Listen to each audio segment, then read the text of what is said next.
मुझे आज भी याद है जब मैं 8 साल का था। उसके बाद कोई सेंटेंस, मुझे आज भी याद है कैसे तुम खेला करते थे।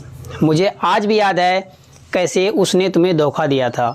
तो ऐसे सेंटेंसेस को इंग्लिश में बोलने के लिए किस स्ट्रक्चर का यूज किया जाता है? कमाल का स्ट्रक्चर है। आइए हम लोग स्ट्रक्चर की तरफ बढ़ते हैं। यहाँ पर जो क्लॉज आया है, मुझे आज भी याद है, इसके लिए हम लोग इंग्लिश में यूज करते हैं आई स्टिल रिमेंबर। आई स्टिल रिमेंबर। अब स्ट्रक्चर को देखते हैं। सबसे पहले राइट करेंगे आई स्टिल रिमेंबर, उसके बाद सेंटेंस, जो भी सेंटेंस आप बोलना चाहते हैं, उसके बाद और भी सेंटेंस जोड़ सकते हैं आप। वो आप पर डिपेंड करता है कि आप सेंटेंसेस कैसे बोलना चाहते हैं। इसको बेटर तरीके समझते हैं, उसके लिए लेते हैं कुछ एग्जांपल्स। तो आज का पहला सेंटेंस है, मुझे आज भी याद है जो उसने तुम्हें कहा था। इस सेंटेंस के लिए बोलेंगे I still remember what he said to you. I still remember what he said to you. Said to के जगह आप टोल्ड का यूज कर सकते हैं या इन्फॉर्म्ड का भी यूज कर सकते हैं मॉडर्न में। What he told you. Next sentence, मुझे आज भी याद है जब मैं 8 साल का था, तब मैं स्कूल से भागा करता था या मैं स्कूल से भागता था। तो इस सेंटेंस के लिए बोलेंगे I still remember when I was 8 years old, then I used to run away from school. I still remember when I was 8 years old, then I used to run away from school. Next sentence, मुझे आज भी याद है कैसे तुम खेलते थे। इस सेंटेंस के लिए बोलेंगे I still remember how you used to play. I still remember how you used to play. यहाँ पर मैंने क्वेश्चन नहीं किया, बस बता रहे कि वो किस तरीके से खेलता था, इसीलिए इस तरीके से बनाया गया। नेक्स्ट सेंटेंस, मुझे आज भी याद है कैसे तुम चोरी छुपके आते थे। इस सेंटेंस के लिए बोलेंगे, यहाँ पे हम लोग क्वेश्चन नहीं कर रहे हैं, बस बता रहे हैं। तो इस सेंटेंस के लिए बोलेंगे I still remember how you use to come through the back door. I still remember how you use to come through the back door या by the back door. By the back door या through the back door, इसका मतलब होता है चोरी छुपके या चोरी चोरी। नेक्स्ट सेंटेंस, मुझे आज भी याद है कैसे तुम पेड़ों से फल चुराते थे। इस सेंटेंस के लिए बोलेंगे I still remember how you use to steal fruits from the tree. I still remember you would steal fruits from the tree. यहाँ पर वुड और यूज टू दोनों ही यूज कर सकते हैं आप। हे गाइस, इसी जोड़े मैं आपको एक सेंटेंस देता हूँ, इसको ट्रांसलेट कीजिए, राइट कीजिए कमेंट बॉक्स में। If you make any mistake then I will correct it. Guys, आपको वीडियो कैसी लगी, अच्छी लगी तो लाइक कर दीजिए, मेरे चैनल को सब्सक्राइब कर ले और बेल आइकन को हिट कर ले ताकि मेरा रोज आने वाली वीडियो की नोटिफिकेशन बिल्कुल टाइम पर मिलती रहे। Thanks for watching friends and do not forget to share this video. Bye bye. वह तुम्हें अपने बेटे से बढ़कर मानता था।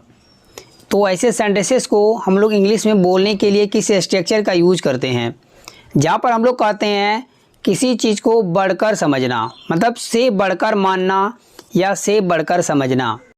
इसको इंग्लिश में बोलते हैं consider more than. Consider more than. अब इसके स्ट्रक्चर को देख लेते हैं। यदि आप सेंटेंस पास्ट में बोलना चाहते हैं तो आपको सबसे पहले सब्जेक्ट लगाना पड़ेगा, उसके बाद कंसीडर्ड। कंसीडर्ड का सेकंड फॉर्म कंसीडर्ड, ईडी लगा देना है। उसके बाद आप जिसको भी मानते थे या समझते थे उसको ऐड कीजिए। एक्चुअली यहाँ पर ऑब्जेक्टिव केस आएगा, नाउन भी आ सकता है, किसी का नाम। उसके बाद आपको लगा देना पड़ेगा मोर देन, और मोर देन को लगाने के बाद जैसे कि अपने दोस्त से भी बढ़कर, तो मोर देन माय फ्रेंड। तो अपने भाई से भी बढ़कर मोर देन माय ब्रदर। तो ऐसे अदर वर्ड्स को राइट कर देना, जो भी आएगा ना लास्ट में उसको आपको राइट कर देना है। आई थिंक आपने स्ट्रक्चर को समझा। यदि आप सेंटेंस पॉजिटिव में बोलना चाहते हैं तो कंसीडर्ड वर्ड हटा के वहाँ पर V1 या V5 लगेगा, मीन्स कंसीडर्ड या कंसीडर्स। आपको पता होगा V5 किसके साथ लगाते हैं, पॉजिटिव इंडेफिनिट टेंस का सेंटेंस। इस स्ट्रक्चर को बेटर तरीके से समझने के लिए कुछ एग्जांपल्स लेते हैं। तो आज का पहला सेंटेंस है, मैं तुम्हें अपने भाई से बढ़कर मानता था लेकिन तुमने मुझे चीट किया है। इस सेंटेंस के लिए बोलेंगे I considered you more than my brother but you have cheated me. I considered you, मैं तुम्हें मानता था, क्या, मोर देन माई ब्रदर, अपने भाई से बढ़कर, बट लेकिन यू हैव चीटेड मी, तुमने मुझे चीट किया या धोखा दिया है। नेक्स्ट सेंटेंस, वह तुम्हें अपने बेटे से बढ़कर मानते थे फिर भी तुमने उसे इसके बारे में नहीं बताया। तो इस सेंटेंस के लिए बोलेंगे he considered you more then his son. He considered you मतलब वह तुम्हें मानते थे या समझते थे क्या, मोर देन हिज सन मतलब अपने बेटे से बढ़कर, फिर भी तुमने उसे बताया नहीं। However, you did not tell him about it मतलब इसके बारे में।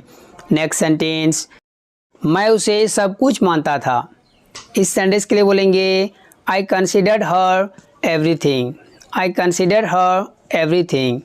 नेक्स्ट सेंटेंस, मैं तुम्हें अपने दोस्त से बढ़कर मानता हूँ। ये प्रेजेंट की बात बता रहे हैं तो इसके लिए बोलेंगे I consider you more than my friend, I consider you more than my friend। Next sentence, वह तुम्हें अपनी माँ से बढ़कर मानती है। इस सेंटेंस के लिए बोलेंगे she considers you more than her mother, she considers you more than her mother. Hey guys, इस जोड़ी मैं आपको एक सेंटेंस देता हूँ, उसको ट्रांसलेट कीजिए, राइट कीजिए कमेंट बॉक्स में। If you make any mistake then I will correct it.